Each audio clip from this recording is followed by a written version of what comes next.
ഇന്ന് തയ്യാറാക്കാൻ പോകുന്നത് ചുണ്ടങ്ങ കറിയാണ്. അതായത് വഴുതന വർഗ്ഗപ്പെട്ട ഒരു ചെടിയാണ് കേട്ടോ ചുണ്ടങ്ങ. പണ്ടൊക്കെ നാട്ടുമൃഗങ്ങളൊക്കെ ധാരാളം ഉണ്ടായിരുന്നു. ഇപ്പോൾ അതൊന്നും അധികം കാണുന്നില്ല. വഴുതനയുടെ അതേ ഇലകൾ പോലെയാണ് ഇതുണ്ട്. ഇതിൽ ചെറിയ മുള്ളുകളുണ്ട്. ഇതുപോലെ ഉരുണ്ട കായ്കളാണ്. വഴുതന പോലെ നീളമുള്ള കായ്കളല്ല. ഇതിൽ ഇരുമ്പുള്ളത് കൊണ്ട് തന്നെ വിളർച്ചയെ തടയുന്നു. കൂടാതെ ത്വക്ക് രോഗങ്ങൾ, ചുമ, ശ്വാസകോശ രോഗങ്ങളൊക്കെ ശമിപ്പിക്കപ്പെടുന്നു എന്ന് പറയപ്പെടുന്നു. കൂടാതെ കുട്ടികൾക്കുണ്ടാകുന്ന കൃമിശല്യത്തിന് ഉത്തമ മരുന്നായി ഇത് പറയപ്പെടുന്നു. ഇനി നമുക്കിത് എങ്ങനെയാണ് കറി റെഡിയാക്കി എടുക്കുന്നത് നോക്കാം. ഇതിൽ ഈ ചെറിയ കായ്കൾ പറിച്ചെടുത്തതിന് ശേഷം ഇതുപോലെ നെടുകെ പിളർന്ന് നമ്മളൊന്ന് എണ്ണയിലിട്ട് ഇതും 2 പച്ചമുളകും കൂടി വഴറ്റിയെടുക്കുകയാണ് ചെയ്യുന്നത്. ചിലരൊക്കെ കറി വയ്ക്കുന്നത് കണ്ടിട്ട് ഇതിൻ്റെ ഉള്ളിലത്തെ കുരുകളൊക്കെ കളഞ്ഞിട്ടാണ്. നമ്മൾ കുരുകളൊന്നും കളയാതെ തന്നെയാണ് ഔഷധഗുണം മുഴുവൻ നമുക്ക് കിട്ടട്ടെ എന്ന് ആലോചിച്ച് അങ്ങനെയാണ് നമ്മൾ ചെയ്യുന്നത്. ഇങ്ങനെ ചെയ്താലും ഇതിന് വലിയ കയ്പൊന്നുമില്ല കേട്ടോ.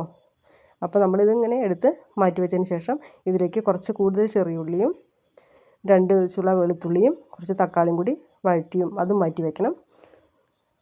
അതിനുശേഷം നമുക്ക് കറിക്ക് അരപ്പിനാവശ്യമുള്ള അരപ്പിനാവശ്യമുള്ള കാര്യങ്ങൾ തയ്യാറാക്കിയെടുക്കാം. അതിലേക്ക് വേണ്ടി നമ്മൾ ഒരു 1/2 സ്പൂൺ അരിയാണ് കേട്ടോ ചേർക്കുന്നത്. ഏത് അരി വേണമെങ്കിലും ചേർക്കാം.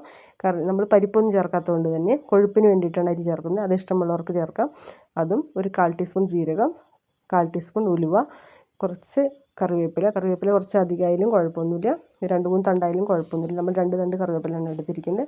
അത് നന്നായിട്ട് ഒന്ന് വഴറ്റിയെടുക്കണം. വഴറ്റിയെടുത്തതിന് ശേഷം നമുക്ക് ഇതൊന്ന് മൂത്ത് വരുമ്പോൾ ഇതിലേക്ക് നമുക്ക് ഒരു കാൽമുറി തേങ്ങ ചേർത്ത് കൊടുക്കുകയാണ്. തേങ്ങ ചേർത്ത് നന്നായിട്ട് ഒന്ന് ഫ്രൈ ആയിട്ട് വരുമ്പോൾ ഇതിലേക്ക് ആവശ്യമായ 1/4 ടീസ്പൂൺ മഞ്ഞൾപ്പൊടി, 1 ടീസ്പൂൺ മുളക് പൊടി, 1 ടീസ്പൂൺ മല്ലിപ്പൊടി ഇത് ചേർത്ത് കൊടുത്ത് ഒന്നും കൂടി നമുക്ക് ഇതിൻ്റെ പച്ചമണം ഒന്ന് മാറി വരുന്നവരെ നമുക്കിതൊന്ന് വഴറ്റിയെടുക്കാം. അതിനുശേഷം നമുക്കിത് അരച്ചെടുക്കണം. അതിന് വേണ്ടി നമ്മൾ ഒരു മിക്സിയുടെ ജാറിലേക്ക് മാറ്റി കൊടുക്കുകയാണ്. മിക്സിയുടെ ജാറിലേക്ക് മാറ്റുമ്പോൾ നമ്മൾ ഒരു ചെറിയ ഉണ്ട പുളിയും കൂടി ഇതിലേക്ക് ചേർത്ത് കൊടുക്കുകയാണ്. തക്കാളിക്ക് അധികം പുളിയില്ലല്ലോ, ഒരു തക്കാളിയല്ലേ ചേർത്തിട്ടുള്ളൂ. അപ്പോൾ ആവശ്യമുള്ള പുളിക്ക് വേണ്ടിയിട്ട് ചേർത്ത് കൊടുക്കുകയാണ്. അതിലേക്ക് ഇത് ചേർത്ത് നമ്മൾ നേരത്തെ വഴറ്റി വെച്ച ചെറിയ ഉള്ളിയും തക്കാളിയും കൂടി ഇതിലൂടെ ചേർത്ത് കൊടുത്ത് ഇതൊന്ന് അരച്ചെടുക്കണം. നന്നായിട്ട് പേസ്റ്റ് പരുവത്തിൽ അരച്ചെടുത്ത് നമ്മൾ കറി വയ്ക്കുന്ന ചട്ടിയിലേക്ക് മാറ്റി കൊടുത്തു. അതിനുശേഷം ഇതിലേക്ക് ആവശ്യമുള്ള വെള്ളവും ചേർത്ത് നമ്മൾ അടുപ്പിലേക്ക് വെച്ച് കൊടുക്കുകയാണ്. ഈ സമയത്ത് നമ്മൾ ഇതിലേക്ക് ഉപ്പ് അപ്പോഴാണ് നമ്മൾ ചേർത്ത് കൊടുക്കുന്നത്. ഉപ്പ് ചേർത്ത് ഇതിലേക്ക് ആവശ്യമുള്ള ഉപ്പും ചേർത്ത് കറി ടേസ്റ്റ് ഒന്ന് ബാലൻസ് ചെയ്യാൻ വേണ്ടിയിട്ട് വളരെ ചെറിയൊരു കഷ്ണം ശർക്കര കൂടി ഇട്ട് കൊടുക്കുകയാണ്. ആവശ്യമുള്ളവർക്ക് ഇട്ട് കൊടുക്കാം, അല്ലാത്തവർക്ക് വേണ്ട. അതിന് ശേഷം അത് തിളച്ച് വരുമ്പോൾ നമ്മൾ നേരത്തെ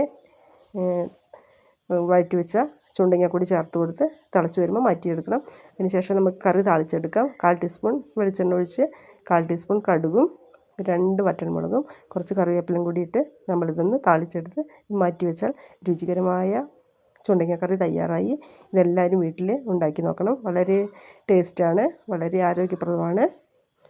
അപ്പോൾ എല്ലാവർക്കും, എന്നെ സപ്പോർട്ട് ചെയ്യുന്ന എല്ലാവർക്കും ഒരുപാട് സ്നേഹവും നന്ദിയും അറിയിച്ചു കൊള്ളുന്നു. ഇനിയും സപ്പോർട്ടുണ്ട്.